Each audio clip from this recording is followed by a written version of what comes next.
ఇంకా పాపకు కోల్డ్ అయింది కదా, ఇంకా డైలీ నెప్లైజర్ పెడుతున్నాము. మేము నెప్లైజర్ పెడితే చారు సతాయిస్తుంది, కానీ వాళ్ళ బాబాయ్తో చూడండి సతాయించకుండా నెప్లైజర్ పెట్టించుకుంటుంది. మేము ఇక్కడికి వస్తే మా మమ్మీ పేషెంట్ అయిపోతుంది ఎందుకో మరి.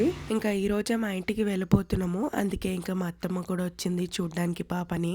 ఈ పిల్లలు వచ్చారంటే లొల్లి మామూలుగా ఉండదు. ఇంకా పాప అయితే వాళ్ళని చూస్తా ఉంటది. బయట చూస్తే వెదర్ ఏమో కూల్గా ఉంది, ఇంకా పాపకేమో కోల్డ్ అయింది. సర్లే క్యాప్ వేద్దాము అని అనుకుంటే చూడండి ఎలా చేస్తుందో బంగారు తల్లి. ఇప్పుడనే కాదు, తనకి చిన్నకున్నప్పటి నుంచి క్యాప్ అంటే అస్సలు నచ్చదు. ఆ క్యాప్ తీసేంత వరకు ఏడుస్తా ఉంటది. కానీ ఇప్పుడు చూడండి తనే క్యాప్ పీకేస్తుంది. ఎన్నిసార్లు పెట్టినా సేమ్ ఇదే రియాక్షన్. ఏం చేయాలి చెప్పండి, బంగారు తల్లినే ఇంతనా లేదంటే మీ పిల్లలు కూడా ఇంతేనా అనేది కమెంట్ చేయండి. మరి క్యాప్ వేస్తే వాళ్ళకి ఏమవుతుందో ఏమో మరి. ఈ రోజు నేనైతే లాంగ్ వీడియో పోస్ట్ చేస్తున్నాను, అందులో బంగారు తల్లి టైగర్ బాబు రచ్చ చూసేయండి.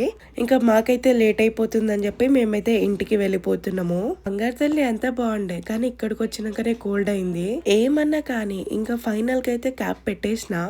క్యాప్ వేస్తే బంగారు తల్లి క్యూట్గా ఉంది కదా.